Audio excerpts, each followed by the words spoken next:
don't take yourself too seriously. Take action. Don't overthink it. And just trust that you just need to know your next step.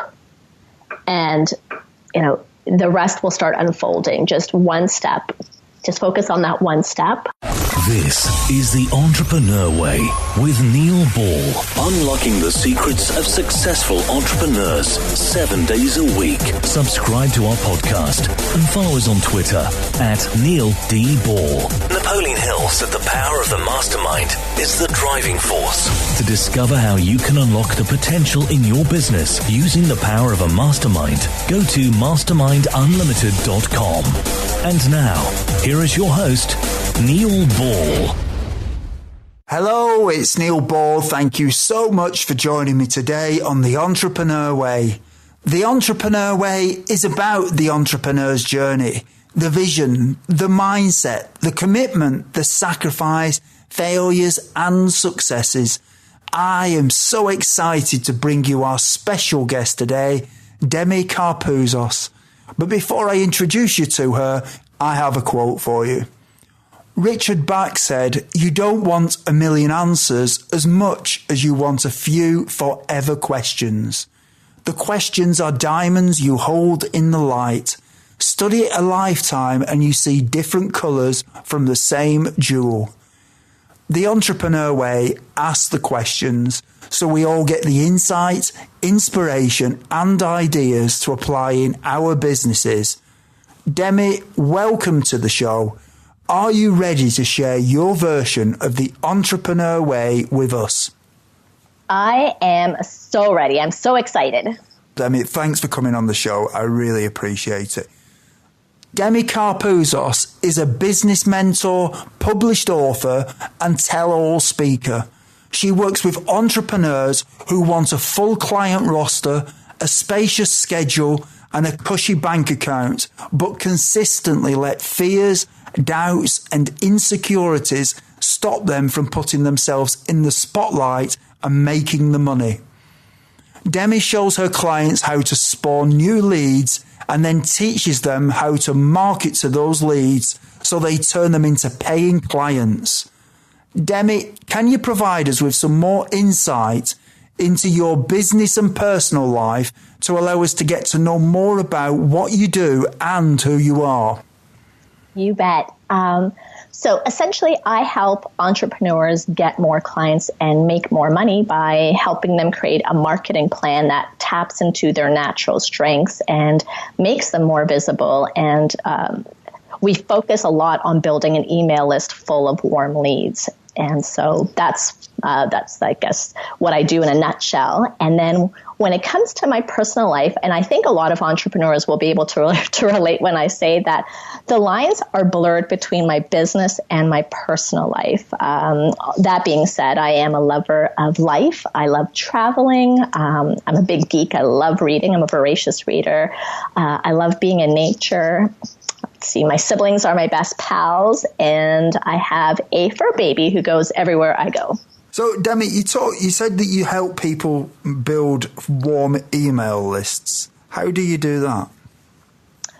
There are a number of ways. And once again, it ties back into the individual and what their strengths are. So there are things like doing an interview series. There, maybe it's holding a challenge online. Maybe it is having, I think a lot of people have heard of a free opt-in or a freebie, an ethical bribe that they would put on their website. So there are different channels that we would use to help build that email list of people who essentially need whatever help that, my client has a solution to. Mm-hmm.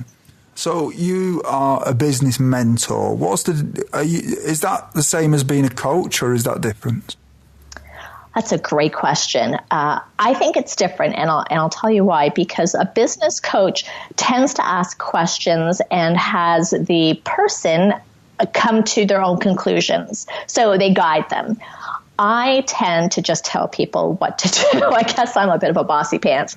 I'm very much a strategist, And so I have no doubt that the person would be able to come up with the answers on their own. And, there should be some exploration. I just like to be in the trenches. I like to, map out a game plan and set up some milestones and, let's get this done. So it's not a lot of the figuring out who you are and what you're about sort of thing. Yeah.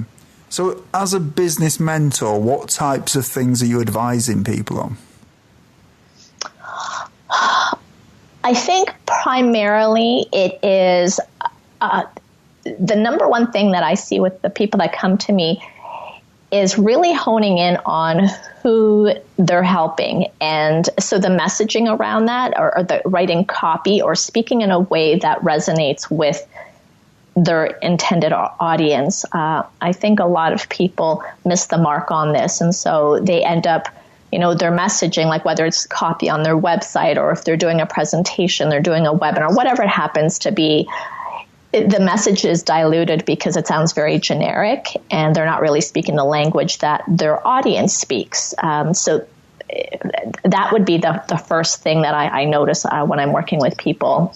So that's what I advise them on is, okay, let's really hone this down and then let's figure out marketing strategies that will put you in front of your prospective audience and build you an email list. And I focus both on online and offline strategies, but I find a lot of people are coming to me, they're focusing more on the online component. Yeah.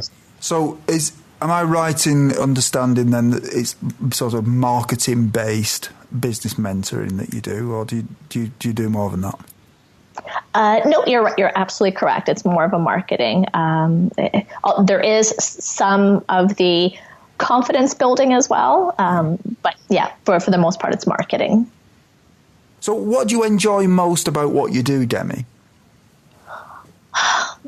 For me, because I know all too well what it's like to set a financial goal and then each month not hit it. That was me when I started out. I remember, I don't know why I had $5,000 in my mind, but that was that goal that I so desperately wanted to hit. So every month, I'd create my spreadsheet and everything, and I'd put $5,000. No, this is a no kidding.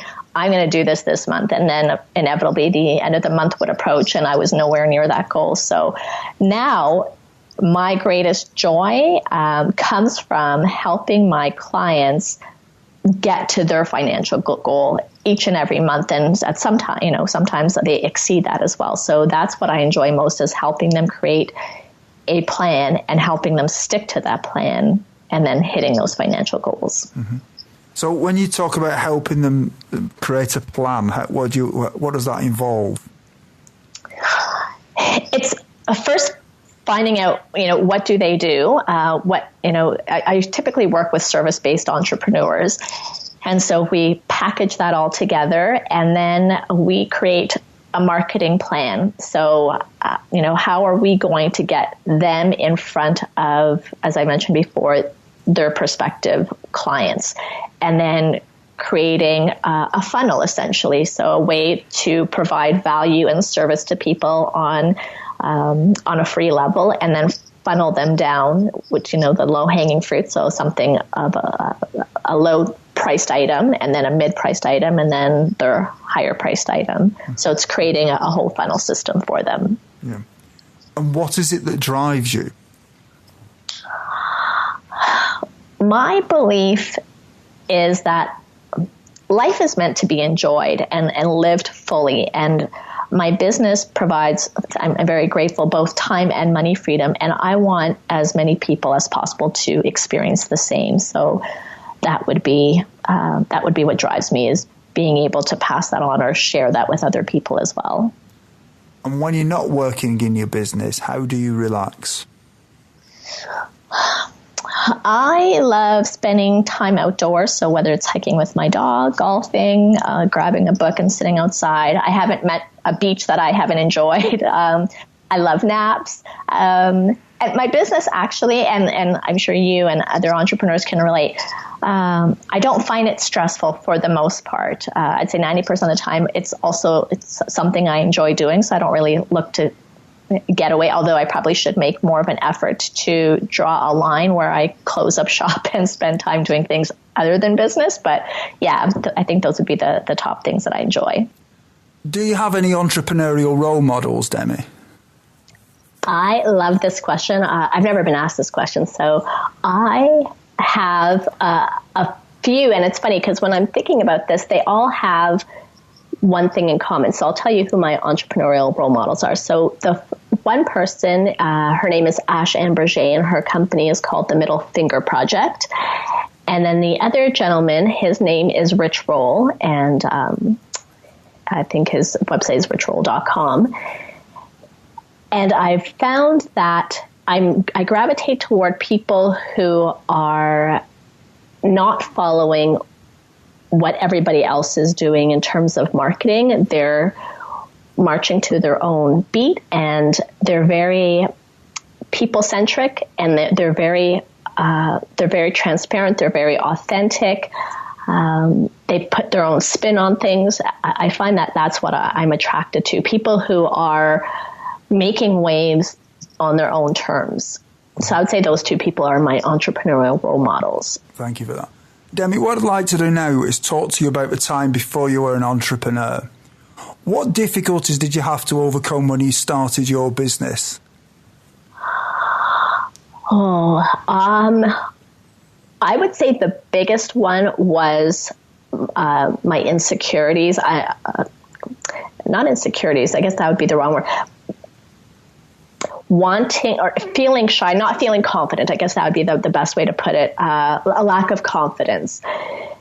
I found that it showed up in all areas in my life, academically, socially, and then prior to starting my business, that's where it really showed up because, the whole, am I able to do it? What am I going to do? How am I going to do it? Will I be successful? The things that, most people I think go through, but it took me a lot longer to press the go button because of that lack of confidence. And how did you get the confidence? I didn't. My frustration and my dislike of my current of the situation at that time in my employment, that became more frustrating, and I became more unhappy than I was scared. So at that time, I had allowed my fears to outgrow my dreams, and that's what kind of kept me stuck. So it wasn't until I could no longer go to my job without wanting to break down and either punch someone or cry that I realized I had to make a change. And did you have any doubts that delayed you starting your business? No, that's the funny thing. I guess because I don't have any dependents, I didn't have any debt, so there wasn't any. I didn't have anything to lose, I guess, essentially. So that part wasn't what was a trigger for me. I was able to take off and do it, but it was the pieces before that. Yeah. And what mistakes did you make that slowed your journey? Oh, so many. I would say lack of focus. Again, I going back to being, a business mentor. Part of what I do for clients is make sure that they stay focused, and much easier to get somebody else to do than to get yourself to do that, I've discovered. Mm-hmm. So it was lack of focus. There was a lack of consistency. I would start something and then, instead of doing it on a weekly basis, I would let that slide and then pick up on it afterward. There was also a lack of visibility. People, if they don't know you're out there, they won't know that,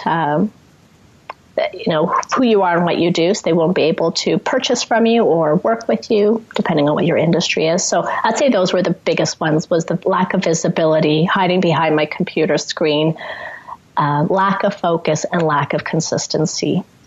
So how did you overcome lack of focus and lack of consistency are sort of connected, aren't they, I suppose? Because if you're not focused and you're not going to be consistent. So how did you become more focused? I I actually purchased a journal, and it is called, I have it right here actually, Organize Your Gorgeous Chaos.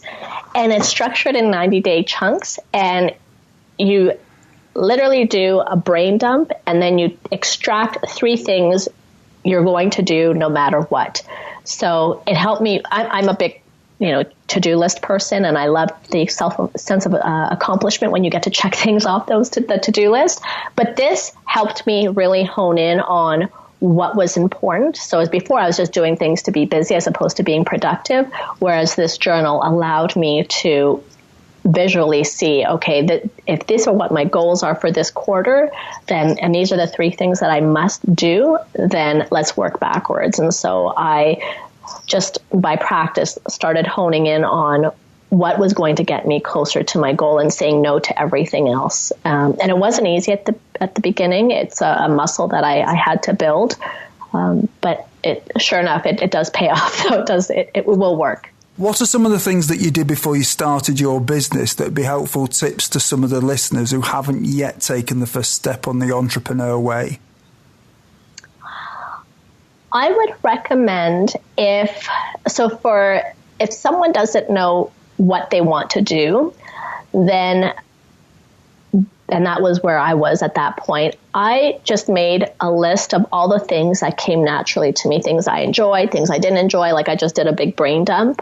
I started asking friends and family what they could see me doing, and then some things were way out in left field. So I just started doing some research that way. And then another thing I'd recommend doing is choosing 3 or 4 people that, honing in on an industry, whether it be wellness, finance, real estate, whatever you want it to be, and then choosing 3 or so mentors or 3 people that you gravitate toward, and then start following them, whether you sign up for webinars or you follow them on social media, or if it's something live, going to a workshop that they put together, maybe it's a book, whatever it happens to be. And then start doing research with that. Start taking notes of things that you could see yourself doing. And maybe also if there is a center in your area that offers free business advice. I'm in Toronto, Canada, and they do have those centers here. Maybe look into resources like that. It could be also a local school that may offer that as well. I would do some research ahead of time and then start planning out what would be your next 5 steps. And then just start taking some action, and then the next steps will start to reveal themselves. So just having trust in that as well. Okay. So it's almost like building the accent of success, as I would call it, where you're surrounding yourself with people who are doing what you want to do, and you're getting to know more about that type of stuff, so you start thinking and learning in that direction. I think that's what you're really saying there, isn't it? Exactly, yes. Demi, what I'd like to do now is talk about the entrepreneurial journey a little bit more with you. Is culture important from the beginning in a business? It is so important. Essentially, it's who you are, your core values, what you want your business to be, what you want your people to associate your business with, your company with. And a lot easier to know that right from the beginning and build that foundation. So whether you are bringing in a team of people to work with you, they then know what the company culture is, what your business culture, what the reflection you want of your company to go out into the world. When you work with people, what they can expect from you. One of the most popular ones, I think, is a company called Zappos, and their company culture is, happiness, and it's very customer centric, and true to form from a customer experience. They are all about making you happy, which, here we have a mobile provider that if you call them, they don't care. They'll hang up on you. Very different from a company culture like Zappos. So whatever you want your company culture to be, really give that some thought. What's that core foundation, the message that you want to put out in the world to be a reflection of your business, of your company, and set that from the beginning, because then it will be a lot easier to have your clients as well as your whether they're contractors or their employees to reflect that as well and to have that experience with you. So how would you recommend that you get the employees or the contractors to actually buy into those values? I don't know if you could get them to buy into them. I think that they would have to be somewhat aligned with it. I guess you could get them to buy into it if you state the importance of it, of the why behind why you've chosen that particular company culture. I have found for myself when I interview contractors and employees, I find out what's important to them. I tell them what's important, like what my company is a representation of, what I want, people to experience and to think of when they associate, what they associate with my company name. And based on conversations and their work ethic and all those pieces coming together, I find out pretty quickly whether it'll be a good fit or not. So I'm not sure if you can get somebody to buy into it, or I think they have to have some sort of connection to it ahead of time. Mm-hmm. So it's important that you select the right people in the first place so that they align with those values. Yes, exactly. Knowing what you know now, is there anything that if you'd known it when you started out would have helped you to shortcut the learning curve? Yes, the number one thing is building an email list. I did not realize the importance of this when I first set out in my business, and it took a lot longer to build my business than it should have or could have. I was investing in programs and I was doing workshops. I was doing all sorts of things. And although they were great on their own, they were going under the premise that you already had an audience to sell to. And so when I was implementing these things, they weren't getting the results that I was hoping for. And then I realized, it's because I don't have an audience. So I hustled my buns and I started building my email list. So that would be the number one thing I'd recommend for everybody to focus on right from the beginning. Mm-hmm. You just made me think of something there. I heard a great phrase for that you were talking about before, where getting ready to be ready. So when you're ready, you know that you're ready. I love that. Yes. That is so spot on. Yeah, exactly. How much does gut feeling influence your decisions in your business? Now it is the number one thing. It's funny that you asked that because just yesterday or the day before, I had posted in my Facebook group, I had taken a picture of a $25,000 check from way back. And I was going through my phone and I saw that image and I shared it on my Facebook group. And what I wrote was, at that time I had started a business, and shortly after, it was a business partner and I had started putting it together, I realized I didn't want to do it. That was my gut feeling. But I didn't listen to it and I kept going forward just because I didn't want to disappoint my business partner. And I was having an awful time thereafter. I kept wanting to pull the pin, but I kept ignoring my gut instinct. I knew that this was going to be a flop. And sure enough, it was. Thankfully, though, someone very quickly came in and purchased it for $25,000. But because I was also riding with the emotion because I didn't want to be in it anymore, we settled for the $25,000 when we could have sold it for a lot more than that. So that was a big learning curve for me. It was always follow your gut from the beginning. That's not to say that I didn't make mistakes after that. That didn't, I ignored my intuition, my gut instinct. But that was the one that really jarred me and made me take notice. So now in my business, it's the number one thing that I rely on. Life is made of constant change, whether we like it or not. Many people say the only constant in life is change. Demi, how do you try to keep up with change? I don't. I'm a person who's not really embedded in routine or in familiarity. So change is very easy for me to adapt to. I like new things. I like innovation. So that's never been something that has been difficult for me. What is your favorite book on entrepreneurialism, business, personal development, leadership, or motivation? And can you tell us why you have chosen it? I love the book, The Art of War. Yeah, it's The Art of War. War of Art. Or maybe it's The War of Art. It's either The Art of War. There's both, actually. Oh no. The author is Stephen Pressfield. I think that's The War of Art. War of Art. I think it is. I think you're right. The War of Art, yes. And I love it because you're able to consume it very quickly. It's a short read. However, there's a lot of good in it.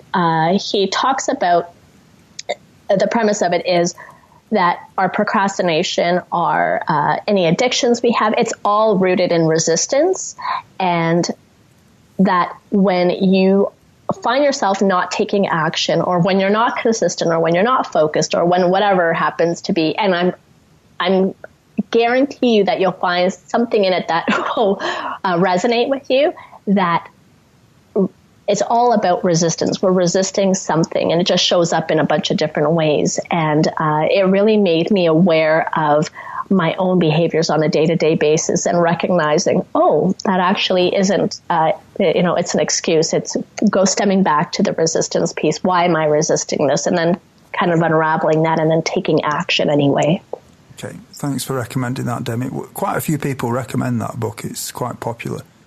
Everyone, when you have a busy life, listening to audiobooks is a great way to expand your knowledge in the time when you may be doing other things, such as driving or when you are at the gym. We have a special offer for you of a free audiobook of your choosing. To choose your free audiobook, go to www.freeaudiobookoffer.com. As long as you've not already signed up, then you will qualify. Demi, what I'd like to do now is fast forward to the future with you a little bit and speculate about a few things. What one thing would you do with your business if you knew that you could not fail? Oh, what a great question. I would like to take the stage. I'd like to speak in front of people, although I'm highly introverted and painfully shy. That's what I think I'd love to do. Okay. And so what you'd like to talk about what you do and encourage people to do things? What kind of thing would you want to do? Oh yeah, sorry, I probably should have. I got so excited in my mind at the thought of it. Be able to speak to people, to motivate people, to inspire people, to get them to take action. I think a lot of people that I've spoken with, they want to either start their own business, or they want to start a nonprofit, whatever it happens to be. They want to do something, but fear is holding them back, as it does for most of us. Yeah. And so I'd love to be able to speak in a way that could, in a large format, in a large scale, that would help them take that step. Mm-hmm. A good way of practicing that is to use something like Toastmasters. Oh, that's a great idea. Yes. Thank you. And obviously, having read that book by Stephen Pressfield, you've got no excuse for not doing anything. Touche. What skill, if you were excellent at it, would help you the most to double your business? I'm seeing a theme here. I would say speaking. Speaking in a way, telling stories effectively. Okay. In 5 years from now, if a well-known business publication was publishing an article on your business after talking to your customers and suppliers, what would you like it to say? I would like it to say that I'd like for them to speak about the results that they got, that they were extremely happy with the process of it, that they had a lot of fun, they learned a lot about themselves, that they were able to build confidence, that they were more confident, that they were making a greater impact in the world because of our time together. Mm-hmm. And they started to use you after seeing you speaking on stage. Yes. We're now at the part of the show where you share 3 golden nuggets with us. Demi, what is your favourite quote and how have you applied it? And this is going to seem very, I wish I had something that was long and eloquent, but this is the one that I've lived by, and it's just do it from Nike, the Nike campaign. And I find that I get in my head too much. And so I try not to take myself very seriously. So I think, nothing ventured, nothing gained. Let's just do it. And so that has been the quote that I live by. Do you have any favorite online resources that you can share with us? Yes. I would say the first one that I use that I love is Asana or Asana. I'm not sure how you would pronounce it. It's a place that you and your team can log in, because I'm not a big email person. So we put all our tasks in there. It's a project management system. So that would be Asana or Asana. How do you spell that? ASANA. And another one I like is Instant Teleseminar. And so Asana is free. Instant Teleseminar isn't. There are 3 tiers, but that allows you to hold webinars or teleseminars that you can either, do an online workshop, an online talk. It could be even used between clients if you want to record the calls, if you choose not to do Skype or another medium. So I like that one as well. And then lastly, I also enjoy using, trying to remember the name of it. It is, if you give me 1 second, I'm going to pull it up here. It is, Canva, canva.com. And that is Canva. And that just allows you to create graphics, whether it be for social media, or you can even create PDFs in there as well and make them look all pretty. So those would be my top 3 that I use. Yeah, I've had a look at Canva. It looks pretty awesome, actually, because they actually supply you with images and things in there as well, don't they, that you can use. So exactly, yeah. And it is really easy to use. What is your best advice to other entrepreneurs?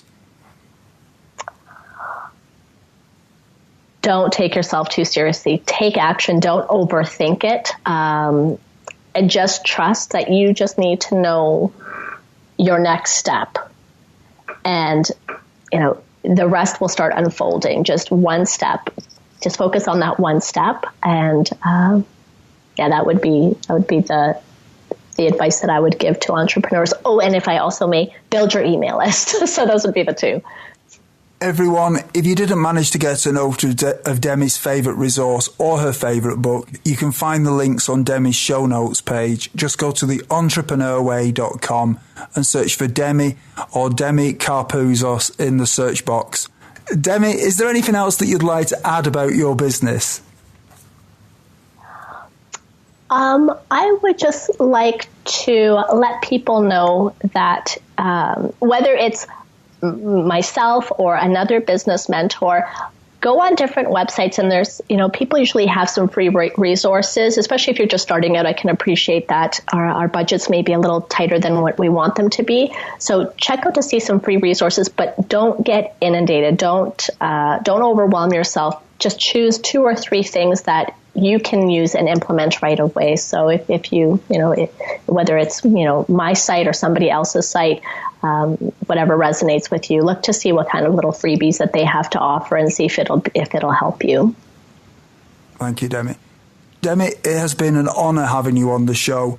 It's been great hearing about your mindset, or get to know your mindset when it comes to being an entrepreneur. And you've shared some great advice with us about building an email list and just doing it. So thank you very much for coming on the show. I really appreciate it. Thank you, Neil. You are an absolute joy. That has been so much fun. I really appreciate it. Thank you. You're welcome. Thank you for listening to The Entrepreneur Way. Subscribe to our podcast and follow us on Twitter @Neil D. Ball.